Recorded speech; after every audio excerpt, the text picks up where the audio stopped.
I'm so excited for today because, as I can see here, we have quite a few people in the room, and I'm really looking forward to hearing from our guest speakers today and to really explore what it means to redefine the work culture. So, obviously in the past year, we've collectively experienced a whole new way of working remotely from home to do our part in keeping ourselves and others safe during these times. Um, Honestly, when I thought about this, I was like, yeah, I was really, really excited to be working from home. But now I definitely have mixed feelings.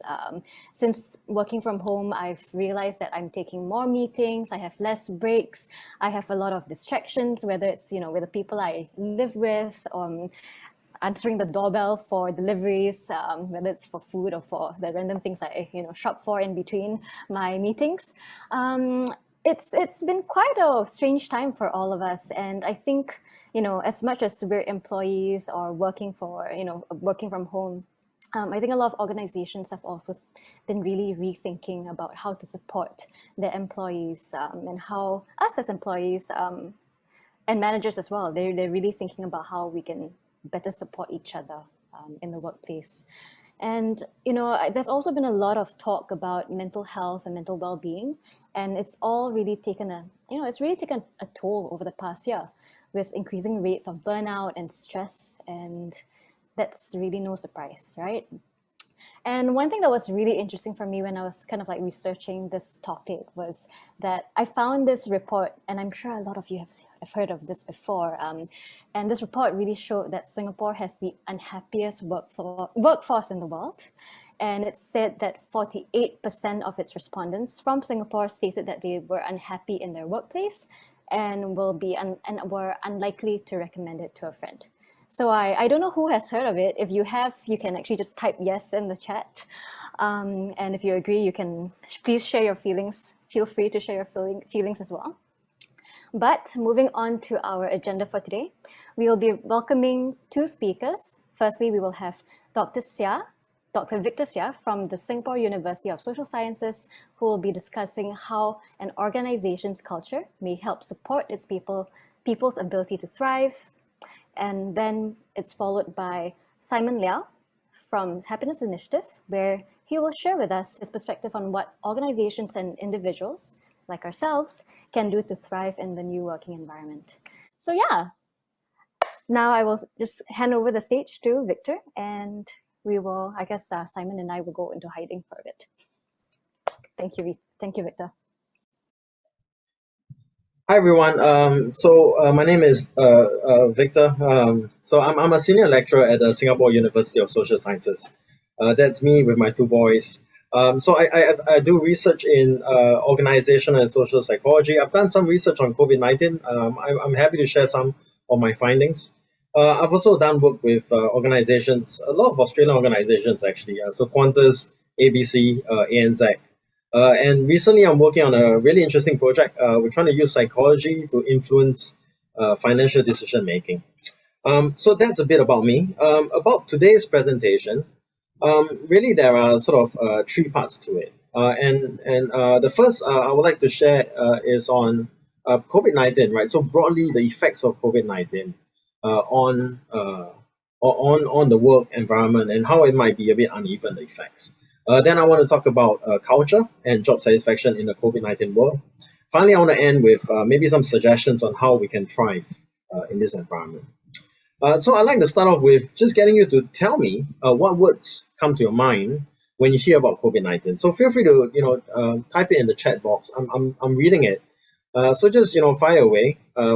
What words come to your mind when you think of COVID-19? Yes. Okay. No travel, that's true. Yeah, stress. Excellent. Yeah, very good. Vaccination, yes.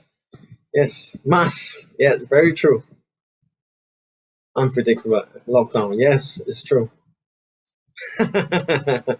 Excellent. Introvert's dream. Okay, we can talk about that in a bit. Excellent. Okay, so let's narrow it down a bit and talk about what about at work? What is COVID-19 to you? So let's expand. Let's sort of delve deeper into work now. Frustration. Okay, so frustration at the start. Again, frustration here. Great. Uncertainty, changes, Cash flow, yeah. Yes, the three magical letters. Zoom fatigue, ironically, in a Zoom webinar. Too many Zoom calls, yes. Yeah, employee engagement, that's definitely true. Yeah, Zoom, maybe that is the key word, right? Zoom for many of us. Cool. All right, well, thank you. I think, in effect, what we've been talking about, you sort of can sum it up in these three sort of broadly these three words, right? That, it's uncertain. I think that word came about a bit. Uncontrollable. So it's really interesting if you think about COVID-19 as a test of pro-social sociability, right? So you need people to be pro-social in order for COVID-19 to go away. So we can't control that. And the effects of COVID-19 are, it's really uneven. So I'll talk briefly about this before we move on to culture and job satisfaction. So this is a Facebook comment in response to a news article about the lockdown measures that we are hopefully now exiting. So you can see that it really reflects this sense of uncertainty, uncontrollability, and also sadly maybe a bit of xenophobic fears, which is actually something I found in my research, right? That xenophobic fears was second only to fears of personally contracting the disease, and it was ahead of economic fears related to COVID-19. But I think in essence, this captures a lot of our frustration and our this sense of uncertainty. And this really affected even this panel discussion. So when it first came to us, it was introduced as, well, we'd like you to talk about redefining work culture. I was like, great. And then in April, happy days. It seemed like, we were doing very well. It was in a post-pandemic world. And obviously, we now know that that's not necessarily the case anymore. So in June, we took away that optimistic addition to that. Maybe in August, we might get there again, hopefully. So I think it really demonstrates this uncertainty and uncontrollability of the situation. And that's something I pointed out in a CNA commentary, that really COVID-19, I think, has robbed us of our sense of control. And it's really been uneven. So it's no surprise that women tend to do more of the housework at home, right? So pre circuit breaker, 68 minutes a day on average was the amount of time that women took to do housework every day. During the circuit breaker, this exploded to 112, right? For men, and I feel slightly guilty, right? Because presumably I'm married, so and I'm in that situation. That increase is marginal, right? So it's really been uneven. Likewise here, right? Men with children and without children, the effects of the pandemic on housework are barely any difference. But you see that actually it's changed a lot for women, especially women who are married with children. Okay? And of course, it's been uneven across industries. So certain industries are thriving, while certain industries are still actually not doing so well. And related to that is this idea that it's been uneven across socioeconomic status, right? So throughout the pandemic, this is in the US, but I think we can all agree it broadly reflects what's in Singapore as well. Higher earners tend to not actually lose any. In fact, there's a slight gain. Whereas those who bear the brunt of losses tend to be low-wage employees. This is a striking headline from the BBC, right? Millions become millionaires in COVID pandemic. A lot of that is because of house prices, increases in house prices, right? But still, I think it's quite it really shows how uneven the effects of COVID-19 has been. And that's something that we observe in Singapore as well, this K-shaped recovery. So what's the point of saying all of that? Well, the point of that is that it's sort of a disclaimer, right? That whatever we talk about today, I think it's applicable only for a certain aspect of the work segment. But that COVID-19, the effect of COVID-19 on work and life in general is highly varied. But one common area of change has been communication. So this is a massive study. This is actually done with 3 million respondents, mostly North America, Europe, Middle East. But what they found is that we're doing a lot more meetings, which is I think what Sabrina was talking about earlier, right? But I don't know whether it's good or bad news. We're spending less time in meetings per day. So obviously something's happening, and that's we are having more efficient, shorter meetings. Now that sounds great. I think many people dread long meetings. So in some ways, this might be a positive. But what's really lost in these meetings, as we'll find, is this informal talk. Right? It's not so much the business side of the meetings that's important. What's the non-business side of the meetings are also crucial. We'll come to that in a bit. Okay? And that's essentially what we've lost.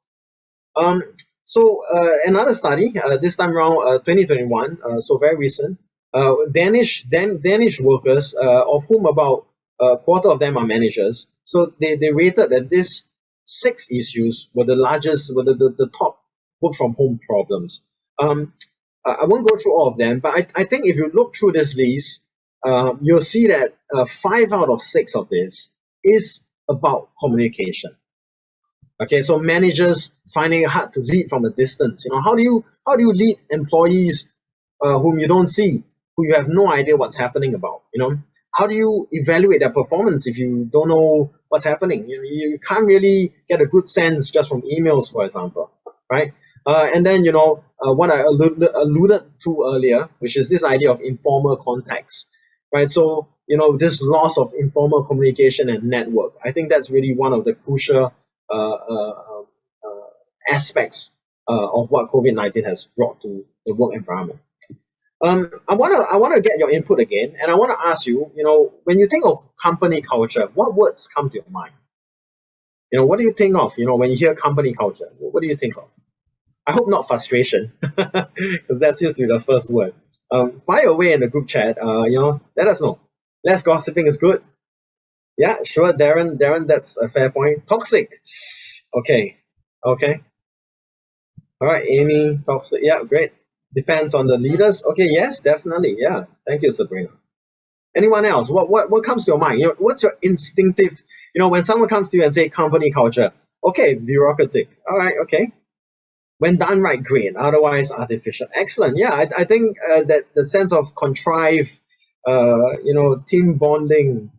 Top down, bottom up. Excellent. Shared norms, really good. Great. What else? How do you know about your company culture? Practices and values. Great. Yeah. Okay, diversity. Yes. Nurturing. Excellent. Yeah. Onboarding, nurturing shared goals. Excellent. Something you cannot change. Yeah. I think at the individual level. William, thank you very much. Right. Play politics. Right. Okay. Cool. Great. Well. KPI, yes. And I think, Sandra, you got it right. It's all about people. But I think a key thing here is about how it's about the symbols, the signs, the shared practices. I think those are some of the things that we talked about. But really underpinning it is about communication, right? It's about communicating these stories. You get a sense of your company, you get a sense of your team culture when you interact with your partners, with your colleagues, with your boss, when you meet someone in the hallway, when you're walking to work, or you are in the pantry and you have those conversations, those onward conversations. Often that's where we get a good sense, or we learn that culture, right? So this is Sheng Siong, for example, and Sheng Siong has a good reputation. One way to think about culture is that it's the organization's personality. Right, so over here, you have Sheng Siong talking about, giving their low salaried employees a type of educational bursary. And I think we all have a sense of, Sheng Siong as a company. Obviously, that's the external view, but that's a sense of that culture, right? And a big part of that is communication. Again, something that COVID-19 has sort of challenged a bit. So, we talk about work from home, we talk about work in the office, and increasingly it seems like we will be all going back to the office in some forms, I think. So what is it about the physical office that influence culture? So I'm going to talk about 3 factors, but there are probably much more. The first is this thing called a mere exposure effect, and this is fantastic, right? So it's just simply being exposed to something repeatedly without negative outcomes. We come to like it. Okay, so again, we come to like things that we're exposed to repeatedly, so long as there are no negative outcomes. It doesn't have to be positive. As long as it's not negative and we are repeatedly exposed to it, we come to like it. And this is a really solid finding, right? More than 200 studies have found support for the mere exposure effect. Okay, just a sidetrack, but I found this really interesting. So the mere exposure effect also relates to how you think about money. This is a USA study, but just for us, I frame it in terms of a new $5 note or the current $5 note and an old $5 note. And so participants were told that, hey, you got a $5 note. Half of the participants receive the new $5 note, and half of the participants receive the old $5 note. And they were asked to estimate how many of these items they could buy with the $5 note. Now, those who were issued the new current $5 rated the money to have greater purchasing power than those who received the older money. Okay. The argument here is that because you're more familiar with the current notes, you actually you have a greater preference for it, and you actually believe in it. You actually value it more. Okay. So in some ways, if you can sort of extrapolate that, because the mere exposure effect is not just about money, and Darren has a point about, can we ask everybody how they feel about money? I think that's something we can talk about subsequently. But really the idea here is that mere exposure effect has been found to predict physical and social person-to-person attraction, right? So not being able to see your office in the physical, your colleagues in the physical office has reduced that chance for the mere exposure effect. Okay, so the next time you see your colleagues is slightly different because you haven't seen them for a while, and there's this getting used to it again, right? We've lost a bit of that mere exposure effect. And also related to that is this thing called the water cooler effect. Right? This is that awkward conversation, the ones that some of us really dread. You run to the pantry hoping not to meet anyone, or this is the one where you walk past. It could be a director from another department. It could be it could be a colleague from another team. It could be your own teammates. I'm not sure. And you have to have these conversations. Okay. Yeah, Darren has a good point, right? No office, but still got WhatsApp, and so, in some ways we still can communicate. But I think the point about the water cooler effect is this, serendipitous meetings, right? Is this chance meetings? It's not intentional. We'll come to that in a bit. So there are a couple of apps, for example, that's been designed to bring about this kind of chance meetings, right? So there's this thing called Donut. Literally, there's an app called Watercooler. So hello, today you're going to be paired up with who and who, and so you can just really have that meeting. So organizations know this, app developers know this. There's a lot of value to this. Okay, in that when we meet each other in these chance meetings, it's a great source of creative ideas. We avoid reinventing the wheels. There's actually a lot of value to that, and a lot of that is lost when we're out of the physical office.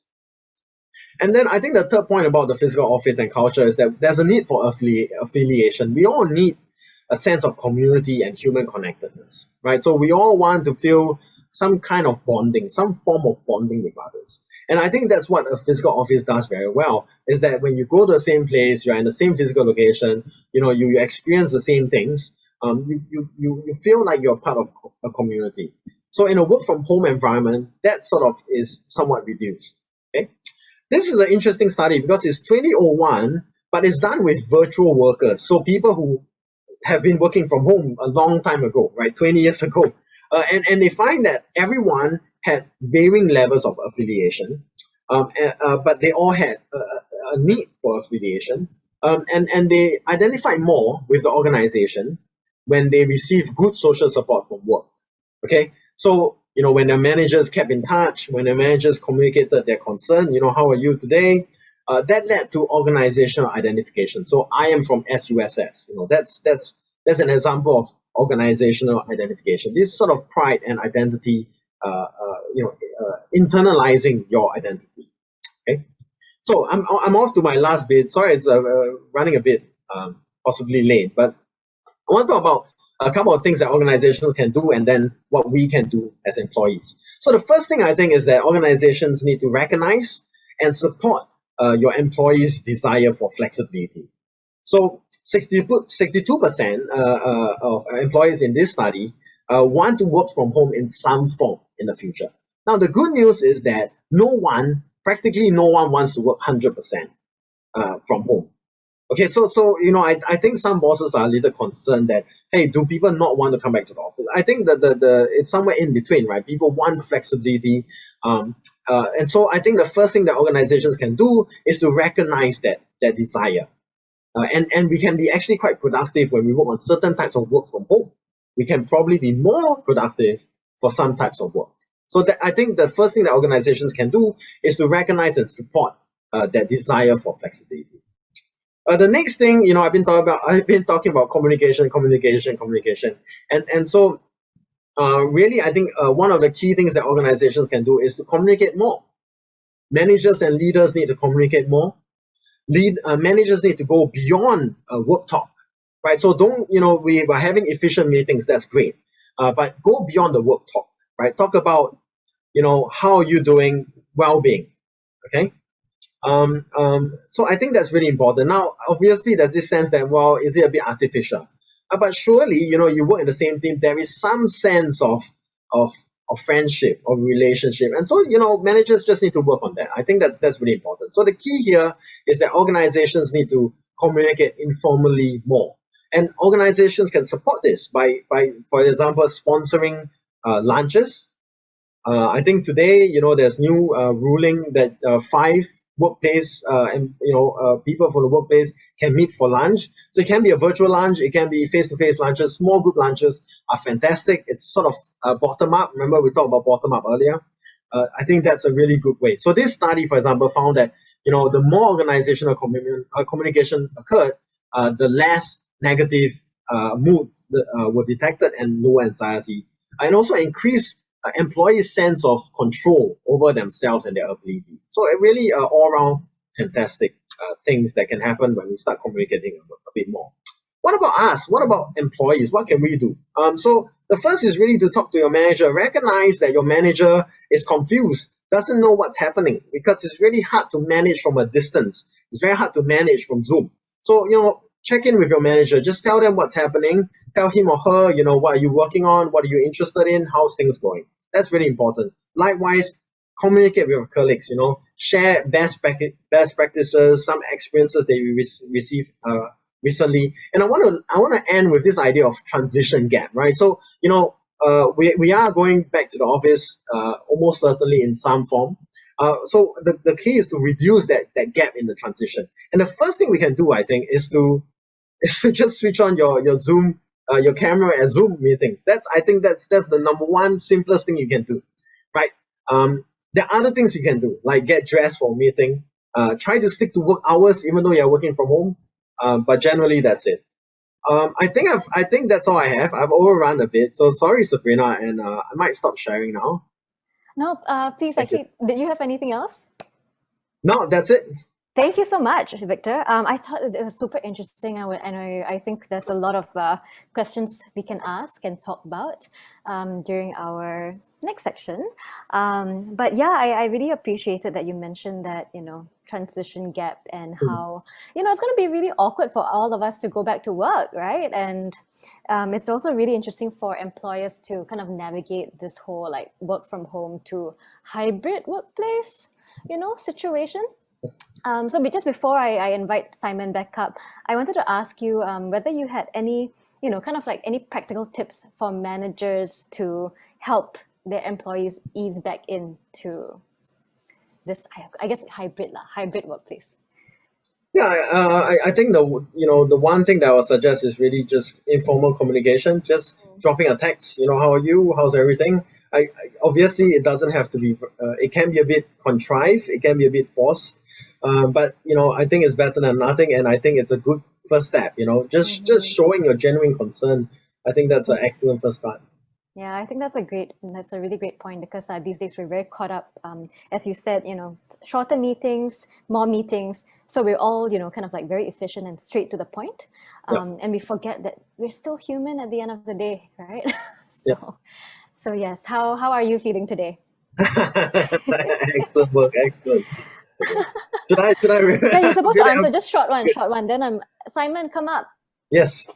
Yeah, we can do a check-in with ourselves all Hi, together. hi everyone. How are Also, we? you're asking me the question now. How am I feeling today? Yes, yes. I'm I following up. feel I feel great. I have a Zoom meeting from 8:30 until now, and I'm enjoying it. Wow, okay, this Zoom life fits you, man. Yeah, I can't. Yeah, it's just to make the best out of it. Yeah, Yes, yeah. yes. And Victor, how are you feeling right now? Oh, muted. See, Excuse me. Yeah, I'm good. I've been busy, but I yes, enjoy my work, so I think that helps. Uh, very cool. yeah. Okay, well, thank you so much. I'm gonna have our one-on-one with Simon now, and then we'll bring you back on. Yeah, and I just want to put it Ah, into context, right? Why yes, I'm enjoying it is really because I have those space, the in-between space whereby I could connect with physical people. That's one. right. And the Mm-hmm. second thing that I think I really like thoroughly enjoy it because there's a sense of purpose there. Yeah, Yes, I would feel the sense of purpose in the thing that I do. Yeah, and yeah. that I'm coming to it We'll go now. into it in a bit, yeah. No, Yes, but yes. Simon, before we start our segment, I wanted to just remind everyone at home or actually wherever you are, if you have any questions to ask, please, just enter your questions in the Q&A section or in the chat as well. That's all good. And we will get to your questions after our chat with Simon. And Simon, to begin, I want you to, introduce us to yourself and the work of Happiness Initiative. Yes, yes, yes. Yeah, we know each other from, like a year ago, and we've met in real life. So, Yeah. so this is actually really, yeah, quite pretty cool. So, yep, Simon, over to you. Okay, yeah, thanks, Sabrina. And yeah, we met more than a year ago, right? And I haven't seen you for some time, and I hope to be able to Mm-hmm. meet you in person again. Maybe next week when there are 5 packs or more that 5 packs that we can gather, right? Then let's see whether We we could will, meet up. yeah. Yes. Okay, I'm from Happiness Initiative. So it is a social enterprise that translates the science of happiness into actions that people can take. So we do 3 things is A. So I like to use acronym. There's another 3 more acronym is PPP. We're coming to that very soon. So what are the 3 things that we do, right? We raise awareness that there's a Mm, science around happiness and well-being. It come about from positive psychology, maybe popularized like maybe at the turn of the century in about year 2000. So the first one is to raise awareness.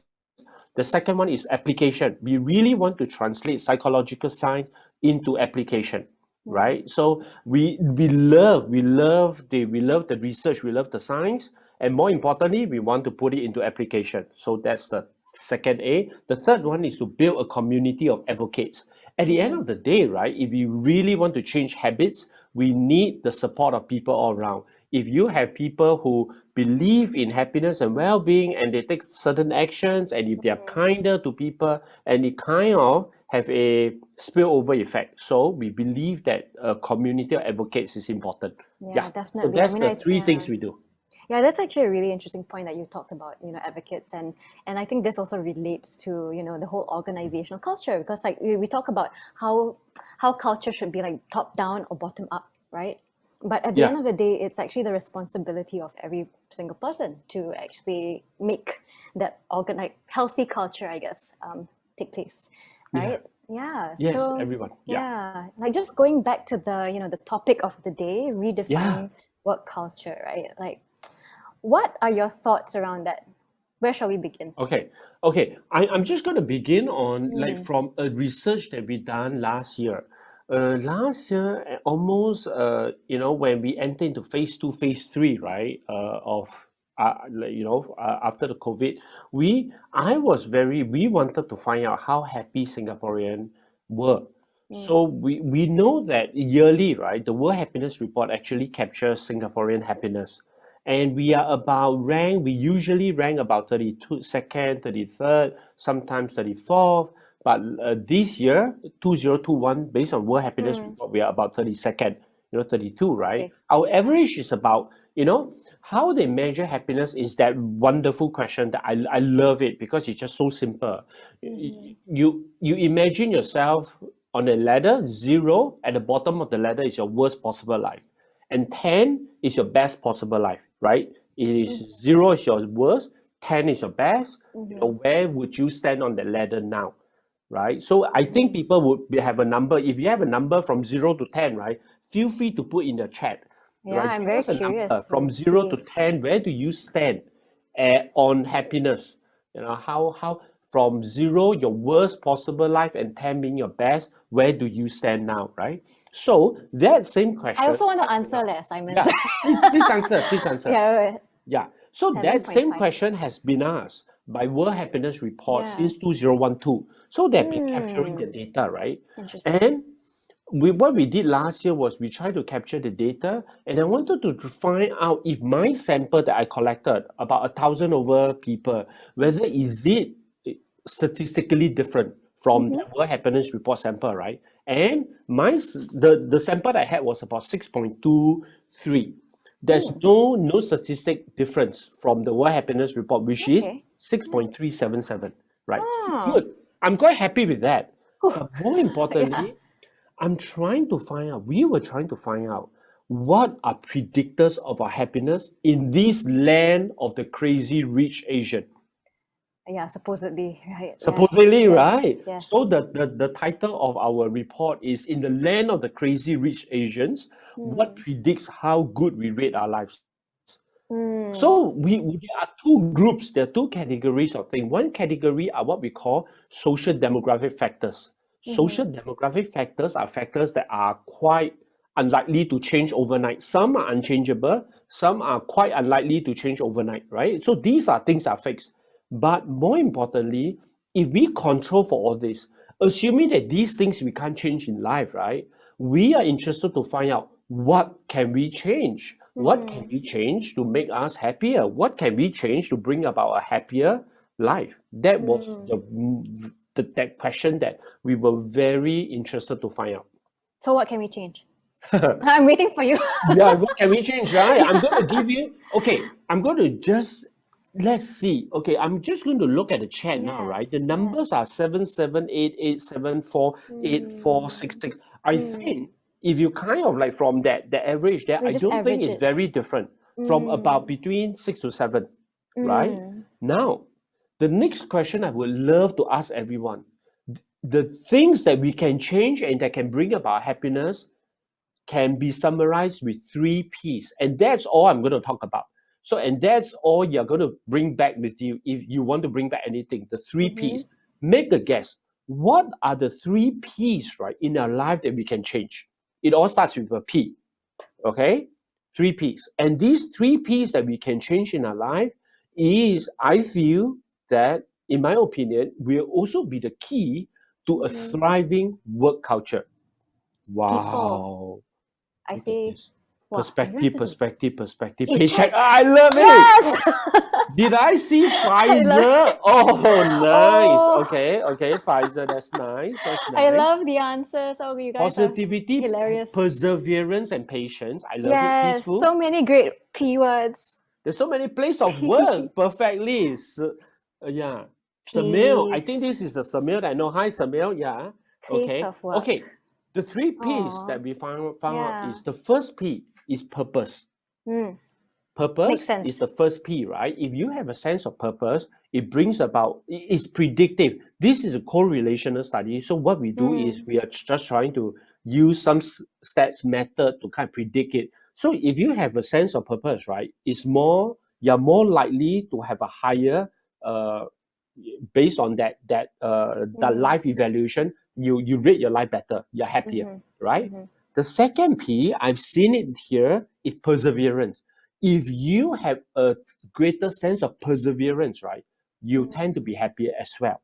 Maybe because you can deal with life better, you could be more optimistic, you could maybe look forward, you may be able to think about, there are hardships, but you think about how you can overcome, or you're more likely to look at hardships as something that you can control and overcome it. Perseverance. The third P, I'm trying to check. I haven't seen it there. What's your Third last? P, Oh, is oh, oh. people. Oh, Oh, me, I'm me, sorry. me. I said it. Oh, you said it? People. Yeah.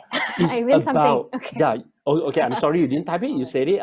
Now It's that you mentioned, it's about people. Yeah. It's about social support. It's about having the people who is going to be there for you. When at your lowest moment, and at the same time being of support to someone else. People. So these are the three P's that we found that if you have these three P's, right? Singapore is ranked 32nd, right? If you have all these three P's, okay, purpose, perseverance, and people, social support, we just make a prediction. How far can we go from rank 32nd? How far can we go on the world happiness ranking? And based on the prediction, right, we can move from rank 32nd all the way to rank Number one. between We want to number win. one and number two. Between number one and number two. Yeah. We couldn't reach number one, but we are just a few decimal points away from number one. Okay, but we are above number two. So can you imagine if we have a sense of purpose, we have a sense of we have a great sense of perseverance, and we have we have social support, it will propel us based on the prediction, right? It will propel us all the way to very, very close to number one. One of the happiest country in the world.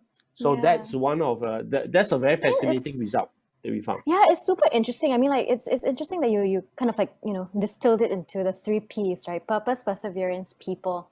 So the one thing that I that's jumping out at me is like, okay, so being very Singaporean, right?